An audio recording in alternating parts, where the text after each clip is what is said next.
Uh, 55. Uh-oh. Oh, sorry, the recording didn't take it first. Okay, Is it recording now? it's recording now. You want to do your thing or? Yeah, let me do my thing real quick. I'm sorry. Okay, guys, good morning, good afternoon, evening, wherever you're at. Thank you for tuning in and watching. You're either watching on YouTube or Facebook this morning or afternoon, evening. I got Jason Hackwell from Everything Iowa Sports with us today. We're going to talk offense part two, and Paul Montague from Iowa Hawkeye Sports. Facebook pages. We just ask you guys to go to our pages and join our pages and share the pages with your friends, your Hawkeye friends, even your Cyclone and Husker fans will get a kick out of what we're doing. Um, and so also on a YouTube, we ask you to like it and subscribe. Let's get some views. Let's get some traffic up there. Let's show the YouTube world that we've got the best Hawkeye stuff out there, the best Hawkeye material out there, guys. So with that, we're going to take it away. Jason's going to get us started on his little whiteboard there. All right, yeah. We got these are my goals for the offense, and the reason why I set these goals, why I think Iowa is going to win a lot of games because of their defense. Because Iowa wins as a team. I'm not talking like having the number one offense, but what I believe, and I believe this is all possible too. This isn't like I'm just daydreaming. This is all possible. Last year their third down conversion rate was 34%, in that 34, 35%. But I really believe that they can get to 55, 60%. And that's basically because I don't believe they'll be in as many second and 14s, second and 12s as they were last year. So I really believe there's going to be a lot more third and threes, third and fours, third and twos, because of the style of the running backs this year. I think that all is going to change things. I think it's going to change the game. How do you guys feel about that? Go ahead, Paul. I think it's a little lofty to expect Iowa to basically double their third down conversion rate. I like where your head's at, and when we talked last week in part one, we talked about how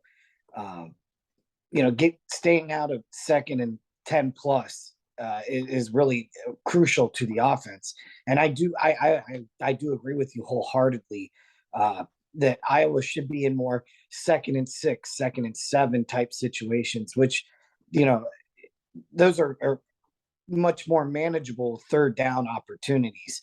But I just think that it's not unreasonable. You think they can get up to 50%? I was going to say somewhere between 45 to 48, so we're, it's just Kirk's mentality of risk averse.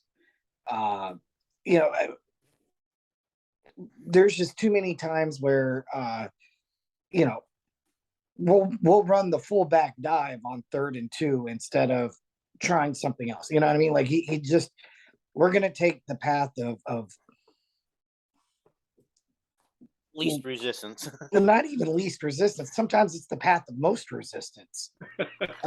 If it means we'll take the path of most resistance, if it means the safest route, and putting Tory Taylor out there. Mm-hmm. So I agree with that in a way, but like I said, the offense is going to evolve this year. Mm. So I think we're going to see a lot less fullback dives. On like 3rd and 2, you'll see it on like maybe 3rd and 1 and even 2nd and 5, a fullback dive. But like last year in the Nebraska game, if you remember, heck, the fullback averaged 5 yards a carry last year. Right. No, I wasn't suggesting the fullback dive as the culprit here. I was just right. You were making a point about Kirk. And how many times are we willing to go to 4th down in that gray area of the 50 plus, but we're too far for a field goal, but we're really too close to punt. But the Kirk is going to play he's going to play to the defense. So that's the only reason why I think that the goal is a little lofty, because when we're in that no man land of too close to punt, too far for a field goal, Kirk will just play it safe and still punt anyway. That's just my take. No, I got it. I mean, and your take, history would prove your take. I'm not going to lie. History would prove it, but I'm expecting a little bit different this year. So it might be a little lofty, but even if they get close to that, if they get 50%, you're 48%, that's going to change things as well. Right. I mean, that's going to be huge. You got anything, Dean? Well, I was trying to pull out last year's media guide because I was trying to see. I was thinking that in 2020, Iowa actually did average over 50% on third down conversions, and yes. but I cannot find that. So I don't see any reason why we can't go back to that. Yeah, well, 2020 was a great year for Iowa's offense. Averaged over 30 points a game. Right. But they also had ISM, Brandon Smith. Mm-hmm. So they had good receivers, and I think that was a big part of last year too. We talk about the offensive line, which obviously is huge. Like no offense is going to go anywhere without an offensive line. But the year before in 2020, we had skill position players. Right. You had Laporta, you had ISM, you had Brandon Smith, who both ISM is making it. He's going to be their 3 receiver in Minnesota. Mm-hmm. And Brandon Smith is back in camp trying it. So it's not like he's been shut out. Right. So that shows that they have skills and they were on that team. So I think that, the lack of skill positions last year too, because the freshmen had to gradually come and before they ultimately took over. Right. So that's you kind of have to throw out 2020 as well. I mean, Iowa played in 0 hostile environments in 2020. Well, yeah, but they also played 0 non-conference opponents. That too. So I mean, the level of competition with what they did was huge because they never had a chance to pad their stats. Yeah. Right. Granted, with KF as your head coach, you never get to pad your stats anyway. Iowa was one of the few teams in 2020 though that wasn't particularly hit by COVID. Yeah, I mean, you go look at that Penn State game, and they had a bunch of guys out. Don't get me wrong, 2020 was a good year, in a shortened season, and that too. I mean, they only played 8 games, and yes, they were all conference games. I look at 2020 as just, we got a few Saturdays of entertainment, but I don't take anything from it. Me personally, I just So we'll go back to 2018 then. I think that's better. Yeah. 2018, Iowa was the 44th best scoring offense. Nate Stanley threw 26 touchdowns. So we can go back to 2018 then. Yeah. But yeah, I don't know what their third down conversion was in 2018, but I bet it was pretty good because no, baby girl. My puppy just rolled over and she still doesn't care. Yeah. Guys, I've shut my pet out. My pets are out. I shut the door and told them not to come in. Oh. All right. Let me go through that board. Yeah. Let me say this though, that I don't think it's going to be that rough getting the downs we need this year because the Williams, the way they run the ball, straight forward, straight head, they're not, I think we mentioned this before, they're not going to be dancing. They're going to take the ball and find the hole, and they're going to grind out 3-4 yards of crack. Hopefully 4 yards. If they do 4 yards, then I feel really good about our offense. Which is what I agree. I agree. Yeah. Okay, now this is a big one for me as well. Is the top 75 in total offense. I believe they were that in 2018 as well. Mm-hmm. I know you're going to have people say 75. What is that? But we're talking about the style of Iowa's play. Has nothing to do. You could be like, I love to bring this up with Husker fans. They were a top 20 offense in total offense. We saw how that went. Right. They still only scored 27 or 29 points a game. having a top 20 offense. So it's not about yards. So if I was a top 75 offense, that goes with my time of possession. So they're going to be on the field and the defense is going to be off the field. So that to me, that's just the next step in having the 10 or more wins this year is if the offense is really in the top 75 in yards, still running the same, like huddling up, using the clock, not going no huddle. I mean, there's so many teams that run no huddle now. It inflates what the total offense really means. Right. That's why for me, it's more about the third down conversion rate. How many first downs are you getting? It's because that shows more about your offense than, oh, wow, you put up 450 yards of offense and you ran 100 plays. Iowa is lucky to run 70 plays in a game on offense. Right. And that's a good year or a good game. I mean, that's a good game is running 70 plays on offense because they use the clock. Right. Well, that's Iowa football. Iowa football is time of possession. Run that thing. You know, you feel good when Iowa is just clicking, knocking off first downs by first downs by first downs, and they're chewing up the clock. And then sometimes you get mad at them because they scored too quick, because it leaves time for the other team to score, and you're going, no, that was not have wasted a minute and just drop first. Well, that was the Kentucky game. Yeah. If you remember, Iowa's offense took over the second half of the Kentucky game. Mm-hmm. They were scoring quick. And then that boils down to Iowa should just went for it at the very end on fourth down and 1 or whatever. But the Kentucky game, they had 400 yards of total offense, and they only had the ball for 20 minutes because the defense couldn't get off the field. Right. The defense kept giving up third down after third down. They gave up a 3rd and 26. I know. I think that kind of tells you a little bit about Wan'Dale Robinson, huh? Yeah. But anyway, do you have anything, Paul, about the touchdown? Well, you know, I don't know statistically what the difference is between being a top 75 offense and a bottom 105th offense. Like, I don't know. Are we talking, 20 yards a game? Are we talking 3 points a game? I don't really know. I can't quantify it because I don't really know what metric we're evaluating here. Right. But as we're talking about Iowa style, and we're talking going back to those third down conversions, I do think that we can make significant strides in our offensive ranking by 10% more first downs. Going from 33 to 43 or 45% on third down. That changes everything.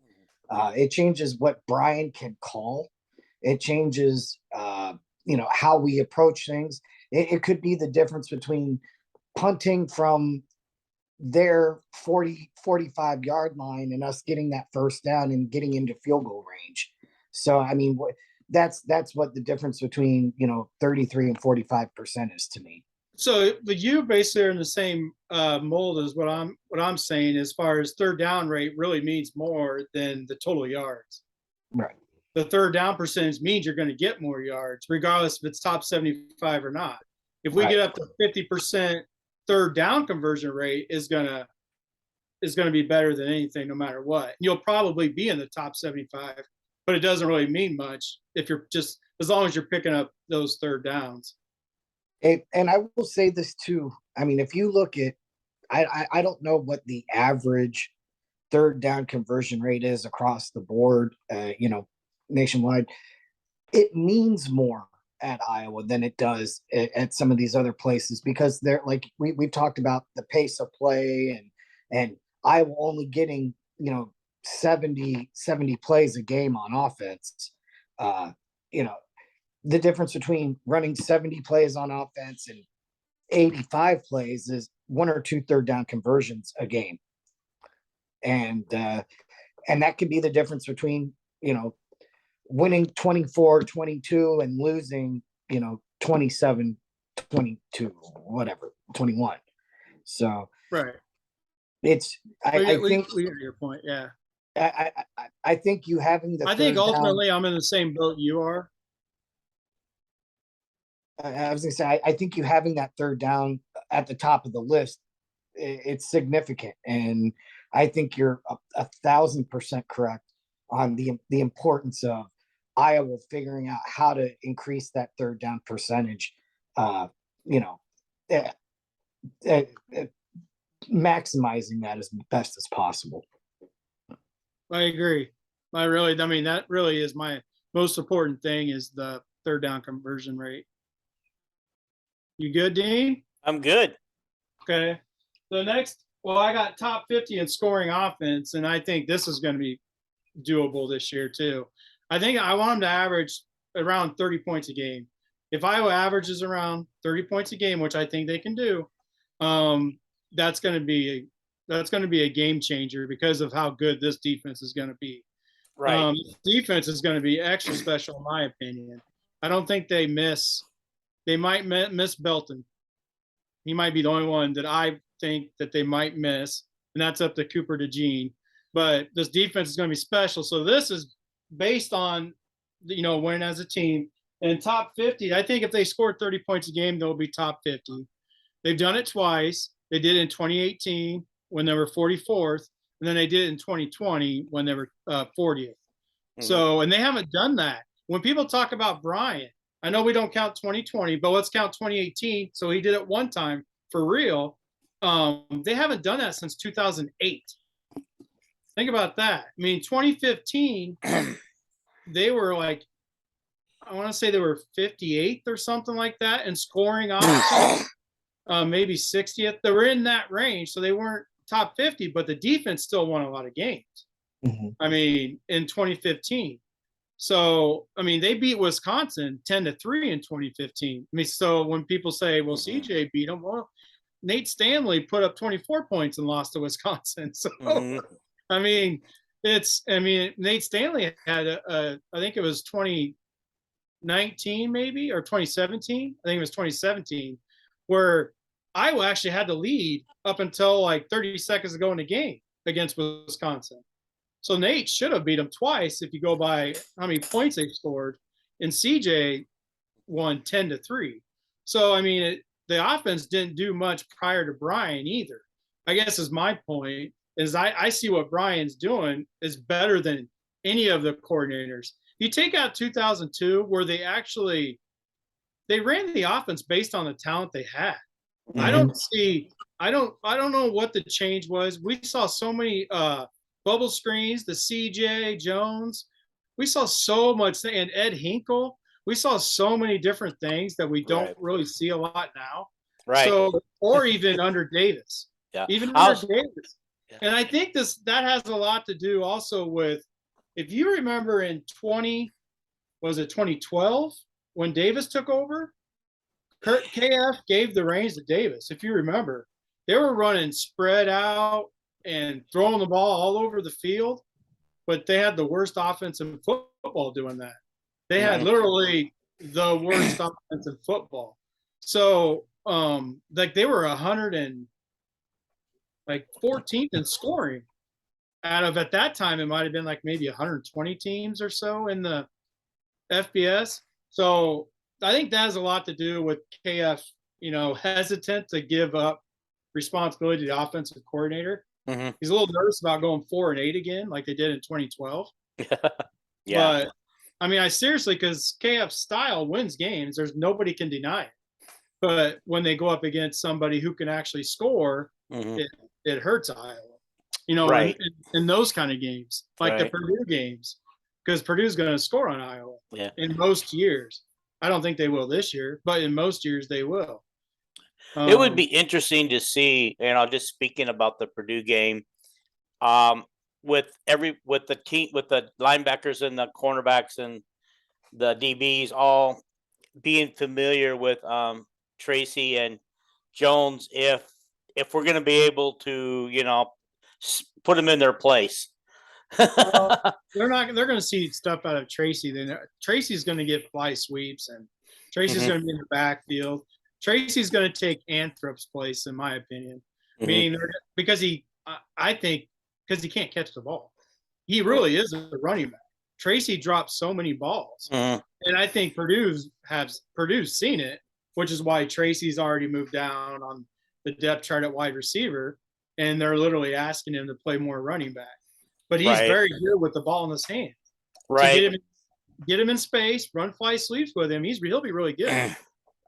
But he's just not an Iowa type receiver, which is why obviously he was falling down the depth chart. He did good with Nate Stanley. Stanley found it, and that's what made it huge. Even though he dropped a lot of balls when Nate was his quarterback, Nate threw it to him a lot because he could get open.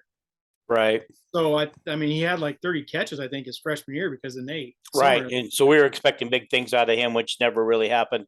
Yeah, I got some things to say about that, but I'm going to save it for Purdue game week. Okay. And this is another big one that I think could happen. Everybody's going to laugh. I don't care. I'm hearing so many good things about Petrus right now and what he's doing, how he looks. Now, he does have to do it on game day. We discussed that. But I have Petrus needs a 65 completion rate. But see, that also means wide receivers have to catch the ball. Because he was 57 last year with a ton of drops, right? There was so many drops from Charlie, Tracy, Regini. Regini could easily catch a ton of balls, but he just drops the easy ones. He'll make a tough over-the-head catch. Remember that? Like, yeah. Oh, yeah. I can't remember what game that was, Colorado State or something. But he caught the ball like it was he had to adjust that ball, and he did it. Then he'll drop one right in front of him, just boom, for a first down, like a short hitch route or something. So Regini's got to focus, and to me, that's push-up time. I would always make that's push-ups. If you drop a ball that hits you right here, that's push-ups. Regini be doing push-ups forever on Mondays. He would. He drops too many balls for me, like Tracy did as well. So Regini has to catch the ball. I think, and that's all about focus. Like Brandon Smith was the same way, if you remember. He would drop the easy ones and then make some huge catches. Right. So, and that's what the Cowboys even said about him last year was he drops the ball too much. Like he just dropping the ball when you have skills. This is only for people with skills is all focus, concentration on the ball, catch the dang ball, right? If the pass is chest high or up, get those thumbs up together. If it's lower, get the pinkies together, right? So, I mean, it's not hard to catch a football, if you focus on it. And that's for people with skills. Obviously, we all can't go out and catch the ball. But when you have those kind of skills, and I think Regini has those skills, he just loses focus, in my opinion. And that's the same thing with Brandon Smith. He just loses focus. You guys think Petrus could do that? I mean, that's only 8% higher than his 57 career. Honestly, I believe he's going to this year. He is so dialed in and focused this year, and them dumbing down his checkdowns and the offense a little bit for him. I think that helps because, you mentioned something like the 2002 team. They made the offense fit the talent they have. I believe now they're making the offense fit Petrus, and I think that's going to help a lot. I really do. I hope, honestly, I don't think 60 to 65% is that hard to reach. Although I'm going to tell you, Nate Stanley never reached it. Well, no, but I think he was 60% career. Like was he? Yeah, he was 59 points. Oh, okay. Yeah. But no Iowa quarterback has, except for a few. I mean, this is how I'm comparing it to Ricky Stanzi. Literally, this season could be. Do you remember Stanzi's senior year? The interesting part is the team didn't have as much success, but Stanzi did. He would jump from 57, like he was literally right on what Petrus says, to 65%. And he had like 25 touchdowns to only 4 interceptions. If you remember, Stanzi was known for the pick six, for the interception. Right, yeah. So Stanzi literally made that jump that I think Petrus could make. Like a career 50, I think he was maybe a little under 57. He was in that area. I looked at it, and I was like, oh, wow, this is comparable to what I believe. And he jumped up to 65%. So, and very few quarterbacks, not even like Brad Banks only completed what 55% at the most. So, I guess that goes back to, if you're not accurate, at least you can make a play with your legs type Yeah. situation.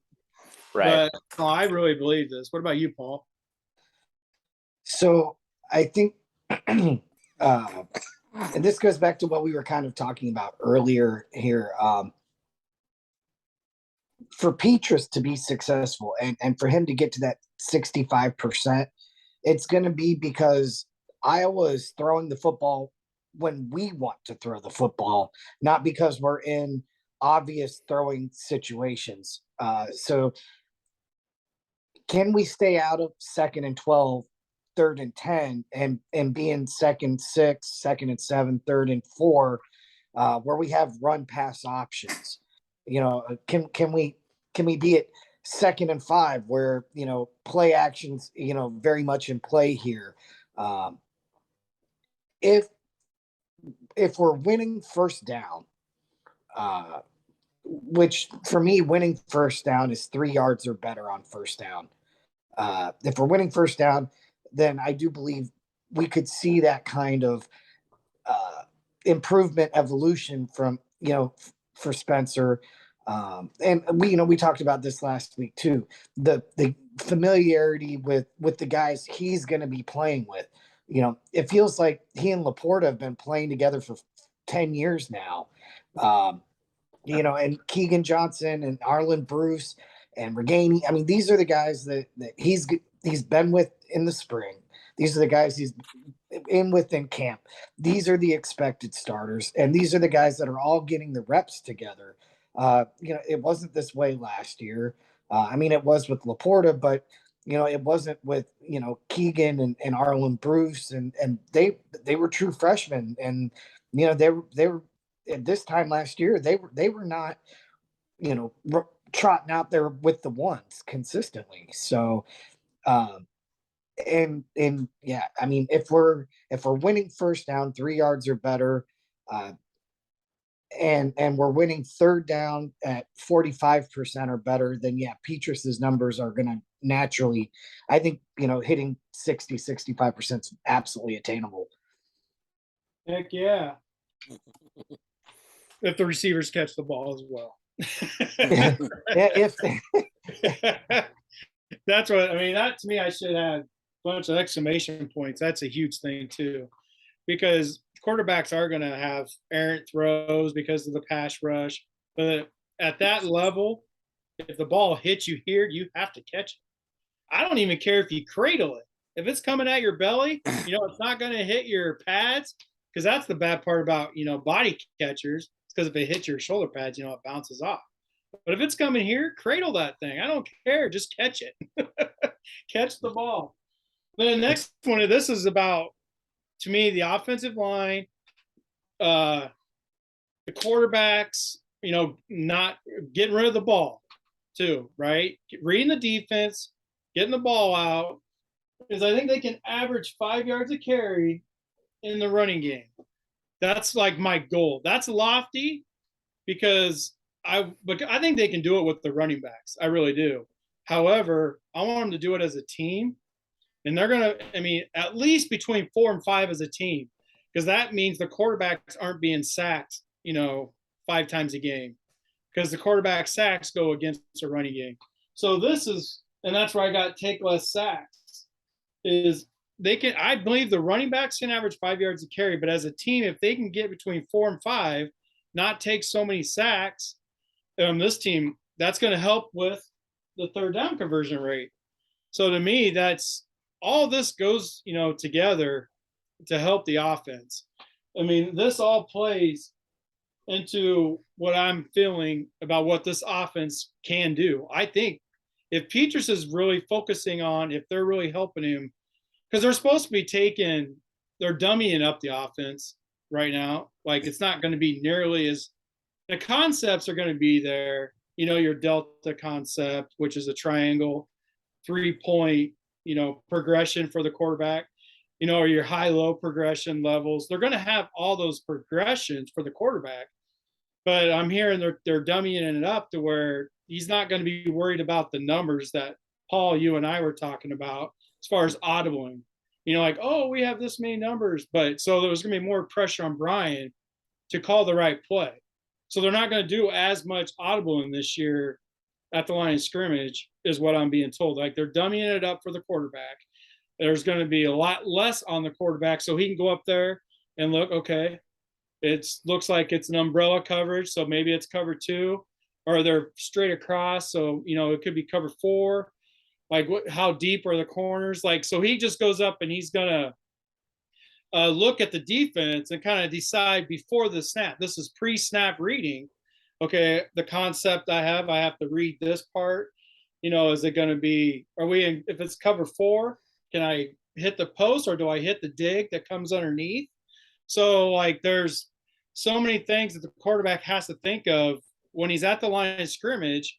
And if you're too busy, which I always thought this was kind of silly anyway, but if you're too busy going, oh, wow, so we got 4 blockers here, and they only got three defenders over here, we can run this way, right? And it's always to the short side of the field. That's why you see Iowa run to the short side of the field so often, is because the numbers are always going to be in Iowa's favor on that side. But there's also the out of bounds. Like, there's just so many things. Yeah, and it works sometimes if the defense, like, if you remember the first run of the game against Indiana for Goodson, what was it, 56-yard touchdown run? Right. The only reason that was to the short side of the field, but the only reason that play happened was because the defender came inside. If he doesn't come inside, Goodson can't just go outside and go. So the defender made a mental mistake. Like, it wasn't, it was blocked well, but if the outside contain would have actually contained, that wouldn't have happened because Goodson would have had to turn in. But, he got outside and scored. So there's things like that. And that's why they run to the short side. Well, a lot of times it's actually audible from the quarterback because of the numbers.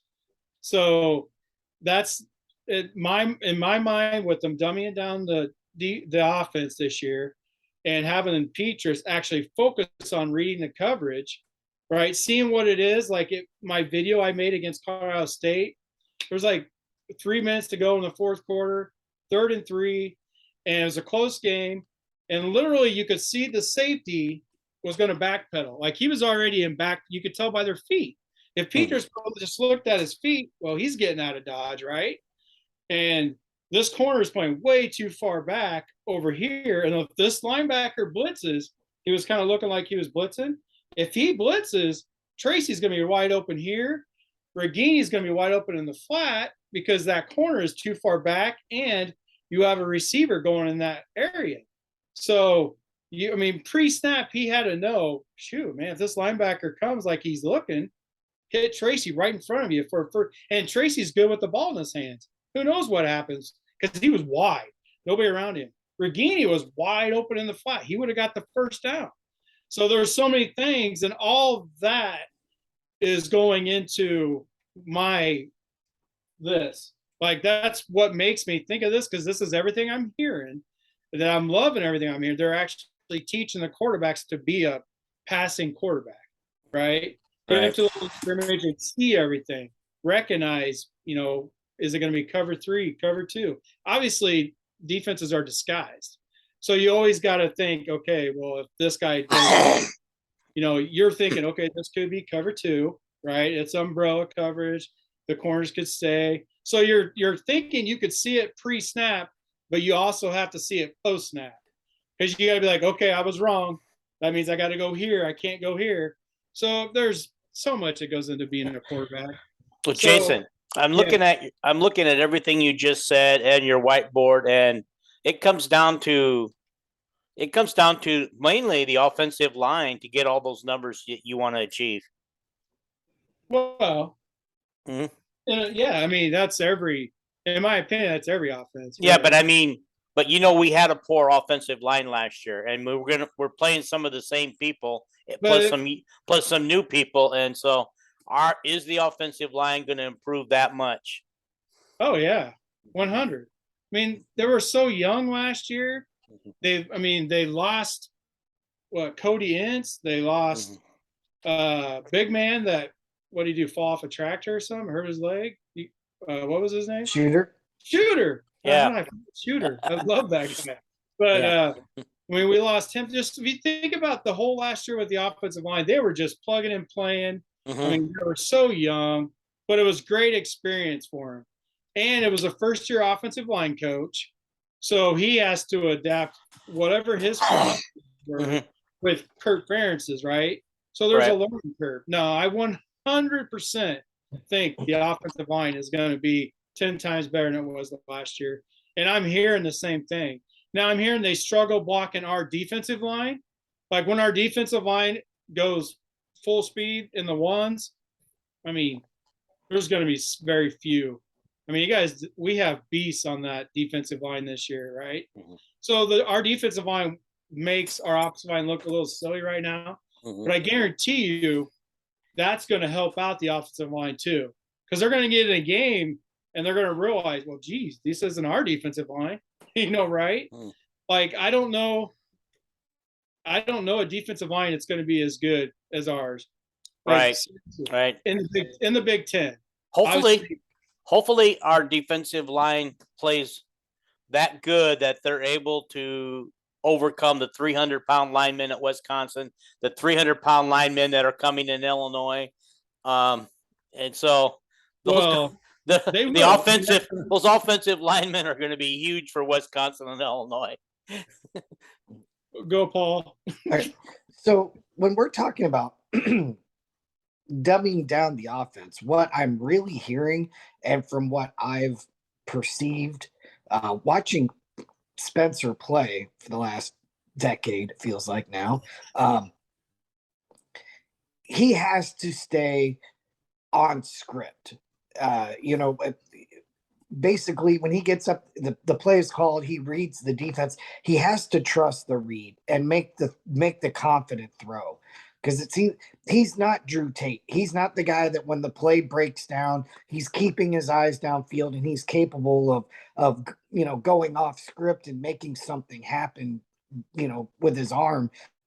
And I think we've seen a lot of that with Spencer's less than accurate throws. Is if he knows where he wants to go to the ball and go with the ball, and he can do it with confidence, he can make all the throws. He has the arm talent to make all the throws. Yeah, I agree. He does have the arm talent for real. But where he gets in trouble is I don't think he trusts what he sees. Like, okay, this isn't going to really be there. And all of a sudden now he's locking in on Laporta, or he's trying to force balls in when he's got guys who are running wide open. And like you were talking about against Colorado State, if he's reading the defense properly, he should know exactly where he wants to go with the ball, before the snap even. And then, just one quick look to make sure, yep, I read that right, get the ball out. Yeah. Because if he gets back there and he's unsure where he wants to go with the ball, then his footwork gets messed up, his accuracy goes to heck, and his brain turns to mush. Yeah, he just doesn't. Yeah, some QBs are absolutely fine playing that way. Like I said, Drew Tate was a great example of, he didn't need the cleanest pocket, and he didn't have to, and he wasn't going to go running for 50 yards down the field, but he knew how to keep a play alive and how to complete passes. Well, Drew Tate was a gunslinger. Like, right. He wanted to throw the football. He had skills to take off. You're right. You're 100% right. He had skills if he wanted to take off, but his eyes were always downfield. He wanted to throw that football. So you're 100% right, Paul, on that. I'm wondering if that's what they've kind of seen on film and why they've gone to this adjustment, coming into the year, is they're not simplifying the offense in any way so much as they're saying, look, when we call the play and here's read 1, 2, and 3, what we want is you focusing on a specific area of the defense so that pre-snap where this ball should be going. And then, if it's a 5-step drop, that back foot hits and the ball needs to go.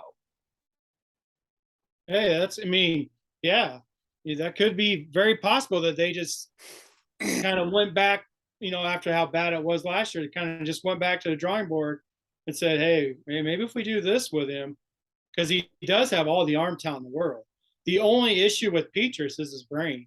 Like literally, he has the talent, and that's what you could see that on tape and when I did his evaluation.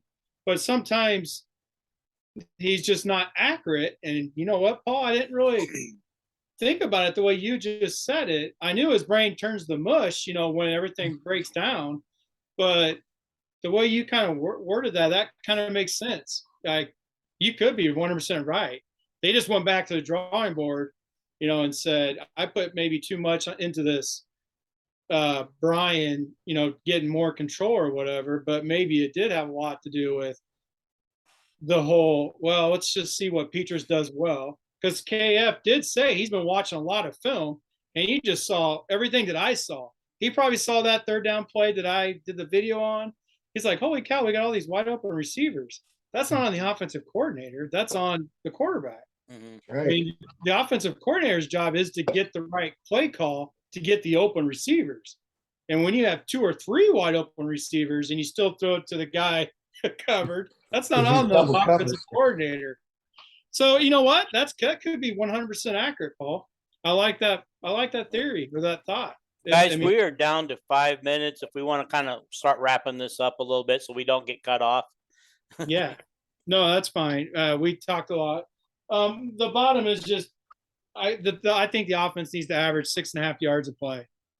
Last year they averaged 4.5 yards a play, and that's just that's not going to get it done.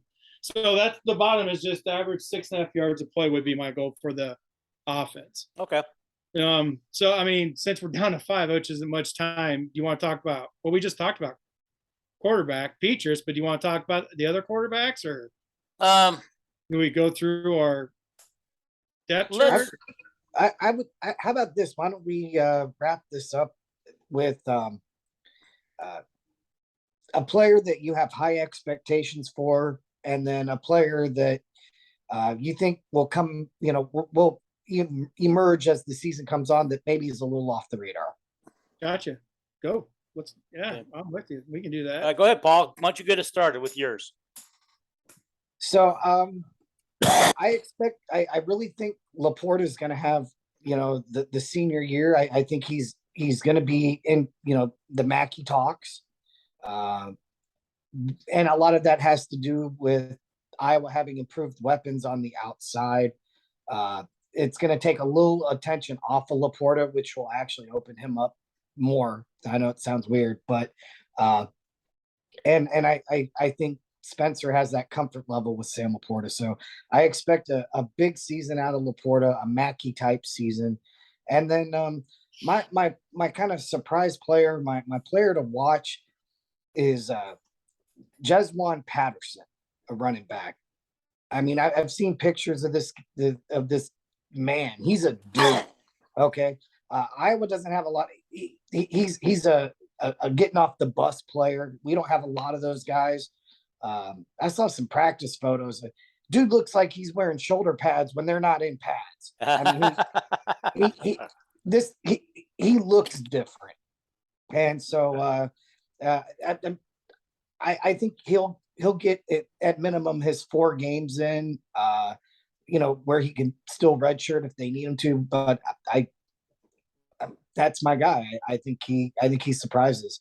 All of a sudden, people are going by the end of the year and into bowl prep. You're going to hear his name a lot. Yeah. All right. I got Gavin. Gavin Williams is going to be the guy that he's gonna run the show. I think Gavin's going to be the guy that's going to be getting his yards, like every carry. Like he's going to find a hole. He's got those instincts and vision. I'm excited about this. I heard he ran 110.93 in football. Yeah, anything under 11 seconds in the 100 in football is really good. I don't know how that translates to his 40, I don't know anything about his 40-yard dash, but in my opinion, he's got some breakaway speed. Not maybe Goodson's speed, but he doesn't run a 4.7. He's faster than that. So I think Gavin is going to he's going to have a really good year. I think the Williams boys, I think if you go back to Albert Young and Damian Sims, do you guys remember those two, that combination? Absolutely. Damian Sims, in my opinion, should have got more carries. He was so dynamic when he had the ball in his hands. But I think the Williams boys are going to take us back to those days. I think Gavin will probably have even a better year than Albert. I hope, knock on wood, he stays healthy. Right. But the Gavin's my guy, and then Brody Breck is my. He's my X factor. Like, in my opinion, if he really can figure everything out, become the X on the outside, he's 6'5". He's a big dude. He's the guy who I want to fulfill everything, because then you can move KJ around too. So KJ can be the other side, the Z. Laporta's going to dominate the middle of the field. Like, I just feel, and then we have Bruce, Wetjen. So if Brody can do us, and then in the red zone, having Laporta, Brody, we're going to have some size down there in the red zone, which is going to help, in my opinion. Something we haven't had. And I can't remember, because I don't know how big McNutt was, but McNutt was a pretty good guy out there. Yeah.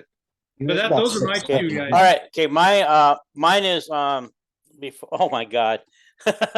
Arlen Bruce. I'm expecting a huge year out of him. I'm looking for all-purpose yards, running, throwing, catching. Kick returns. And probably special teams as well. So when they start talking all-purpose yards, this guy's name's going to be in the mix. You heard it here first. And my X Factor guy is Brody Breck. Also, that was my X Factor guy too. I got it. He doesn't have a lot under his belt right now, but as the season comes on, we're going to see kind of like we did Keegan Johnson. We're going to see him emerge throughout the season.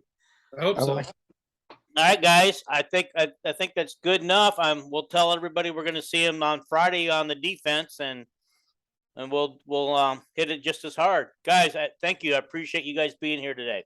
Yep. Thanks for having me. Okay, yeah, bye. thanks for having us, Dean. You bet. I love this. I'm looking forward to more during the season. Heck yeah. Definitely. So definitely. Hi, Terry. Oh yeah, hi Terry.